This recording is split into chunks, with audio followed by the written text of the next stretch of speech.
दिसंबर 2024 वो तारीख जब संभल हिंसा की आग में झुलस रहा था, लेकिन उस तारीख ने संभल का इतिहास और भूगोल दोनों बदल कर रख दी। और 46 साल बाद अब संभल ऐसी स्थिति और ऐसी तस्वीर को दोबारा से देखने जा रहा है, जहां पर होली मनाने पर किसी तरह की पाबंदी नहीं होगी। और प्रशासन ने सख्त चेतावनी दे दी है कि संभल में अगर आप सांप्रदायिक माहौल बिगाड़ेंगे तो ठीक नहीं होगा। रिपोर्ट आपको दिखाते हैं।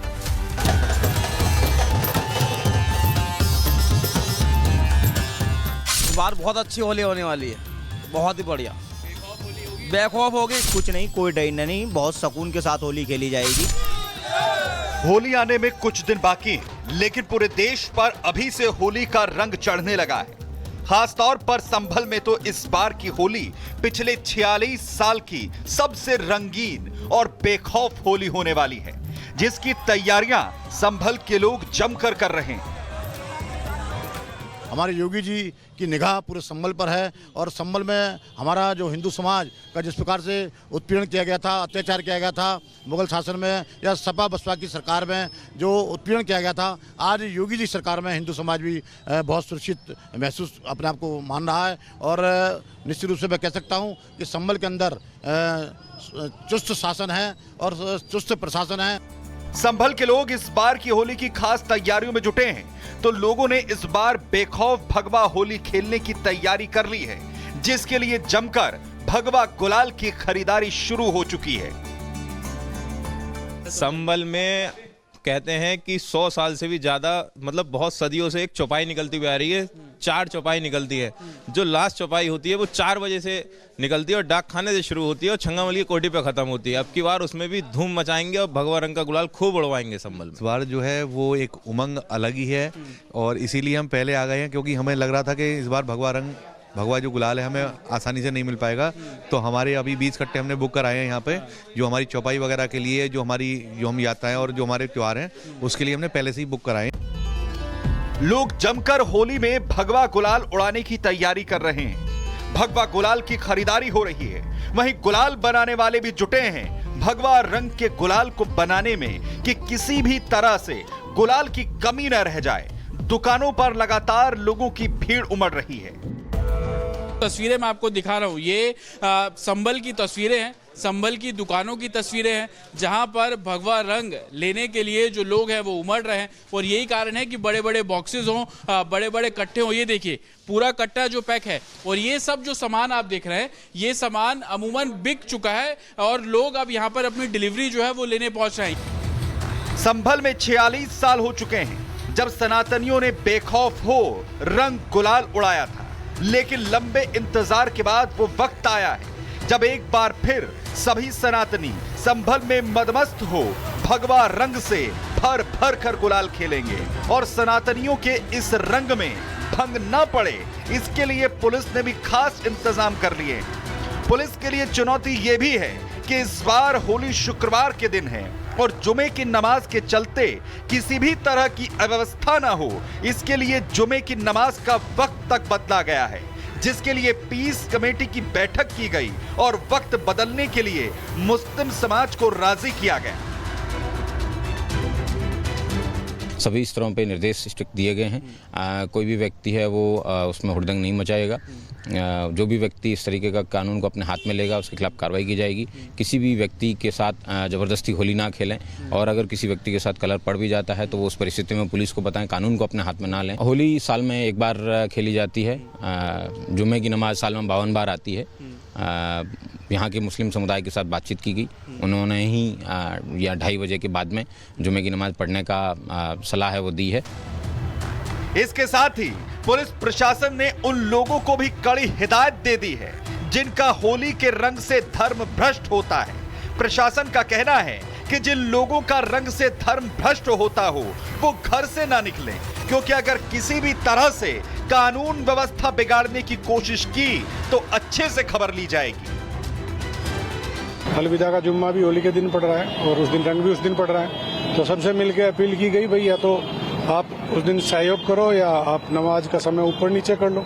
और यदि किसी को लगता है कि भाई रंग से कोई, क्योंकि भीड़ में खेलते हैं रंग डल जाता है, तो किसी को ऐसा लगता है कि वो ज़्यादा उसे एक्सेप्ट नहीं कर सकता, रंग पे उसका इतना विरोध करेगा, तो घर से ना निकले, तो अपना घर में रहे, नमाज उस दिन घर में पढ़े। कप्तान साहब ने इस बारे में कई बार निर्देश भी दे चुके और पीस कमेटी की मीटिंग भी की गई। बिल्कुल भी कोई बख्शिश नहीं होगी, कोई इस तरह का यदि उपद्रव भी होगा। वहीं संभल पुलिस ने चप्पे चप्पे पर होली को देखते हुए खास प्लान भी तैयार किया है, जिससे सभी सनातनी बेखौफ होकर होली के त्योहार को मना सकें, क्योंकि हर साल जहां संभल में होली के मौके पर माहौल खराब होने का डर बना रहता था, लोगों के मन में ये खौफ होता था कि हालात ना बिगड़ जाएं और खुलकर होली के रंगों के साथ होली नहीं मना पाते थे। अभी जैसे होली है और अभी रमजान भी चल रहे हैं, तो उस सब चीज को देखते हुए शांति व्यवस्था के लिए डीआई साहब के नेतृत्व में कप्तान साहब, डीएम साहब के साथ में, पूरे फोर्स के साथ में पूरा संभल में पैदल मार्च किया गया, ताकि वही शांति व्यवस्था में कोई भंग ना आ सके।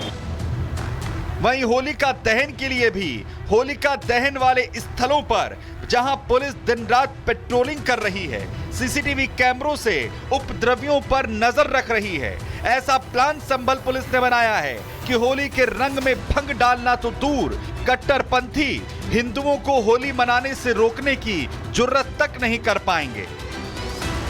सोशल मीडिया पे हमारा जो क्या नाम इसका अपना सेल है हमारा, जो इसको देखता है, वो इस पे नजर बनाए हुए है, और जो बीच बीच में जो इस तरह की कोई मिलती है प्रतिक्रिया, तो उस पर कार्रवाई भी हो रही है।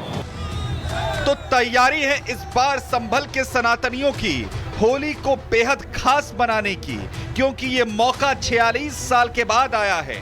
पुलिस प्रशासन ने भी तैयारी कर ली है कि इस भगवा रंग में कोई भंग ना डाल पाए, क्योंकि अब यूपी में सीएम योगी का राज है और सनातनियों के संभल में भी अच्छे दिन लौट आए हैं। Bureau report, Republic Bharat.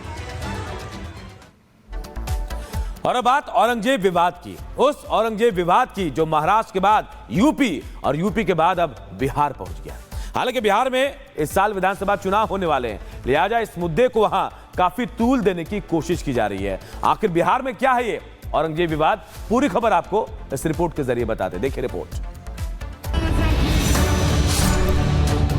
Aurangzeb रहमतुल्लाह अलैह ने बहुत सारी मंदिरें बनवाई हैं, बिल्कुल प्रशासन नहीं बनता।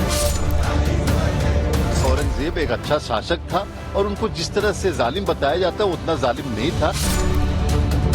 छत्रपति शिवाजी महाराज जी का अपमान जो भी करेगा उसको महाराष्ट्र नहीं छोड़ेगा। उस कमबख्त को निकालो पार्टी से और उसको एक बार यूपी भेज दीजिए, बाकी उपचार हम अपने आप करवा लेंगे। जिसने देश को लूटने का काम किया, ऐसे लोग अगर हम महिमा मंडित करते, अगर इस तरह की कार्रवाई यहाँ होती है तो कार्रवाई यहाँ भी होनी चाहिए। मौत के 300 साल बाद भी इस देश की राजनीति ने औरंगजेब को मरने नहीं दिया है। कभी कभी लगता है कि क्या पाकिस्तान भी औरंगजेब को इतना याद करता होगा जितना हिंदुस्तान करता है। समय समय पर भारतीय सियासत में औरंगजेब का जिन्न बाहर निकाला जाता है ताकि इसके सहारे सत्ता के शिखर पर पहुंचा जा सके, और एक बार फिर से औरंगजेब को लेकर सियासत गर्म है। महाराष्ट्र में समाजवादी पार्टी के बड़े नेता अबू आजमी मुगल शासक औरंगजेब के समर्थन में खुलकर बैटिंग करते हुए दिखाई दिए। अबू आजमी ने औरंगजेब को न सिर्फ महान बताया, बल्कि यहाँ तक कह गए कि औरंगजेब ने कई मंदिर बनवाए। कहा वो क्रूर शासक नहीं था, महान समाज सेवी था। अबू आजमी के बयान को लेकर महाराष्ट्र की सियासत में घमासान मचा है और औरंगजेब का जिन्ना यूपी का सफर तय कर अब बिहार की सियासत में भी एंट्री ले चुका है। बिहार में इस साल के अंत तक बिहार विधानसभा चुनाव होने, लिहाजा औरंगजेब के बहाने तुष्टीकरण की सियासत का खेल खेला जाने लगा है। जेडीयू के एमएलसी खालिद अनवर को भी औरंगजेब प्यारे लगते हैं, तो उन्होंने मौके पर चौका मार दिया और औरंगजेब को महान शासक बता डाला। जो औरंगजेब थे उनके बारे में लोगों की ओपिनियन अलग अलग है, और जो हिस्टोरियंस हैं, बड़े हिस्टोरियंस, उन सब ने ये कहा है कि औरंगजेब एक अच्छा शासक था और उनको जिस तरह से जालिम बताया जाता है उतना जालिम नहीं था। तो एकेडमिक डिस्कशन को एकेडमिक रहना देना चाहिए, और औरंगजेब के बारे में इस तरह का दुष्प्रचार करके कोई पॉलिटिकल पार्टी क्या हासिल करना चाहती मुझे नहीं समझ में आता। खालिद लेकिन अनवर के इस बयान के बाद बिहार की सियासत में भूचाल आना तय था और हुआ भी यही। बीजेपी ने खालिद के खिलाफ मोर्चा खोल दिया। बीजेपी ने सदन में उनके निलंबन की मांग तक कर डाली। जो बोले हैं इस तरह का, ये काफ़ी दुखद और गलत बात है। औरंगजेब ने इस देश को लूटने का काम किया। एक आताताई के रूप में औरंगजेब का नाम लिया जाता था। जो लोग उनके पक्ष में बात करते हैं उनको इतिहास पढ़ना चाहिए, इतिहास से सीखना चाहिए। और जिसने देश को लूटने का काम किया, ऐसे लोगों का अगर हम महिमा मंडित करते तो काफ़ी दुखद है। अगर इस तरह की कार्रवाई यहाँ होती है तो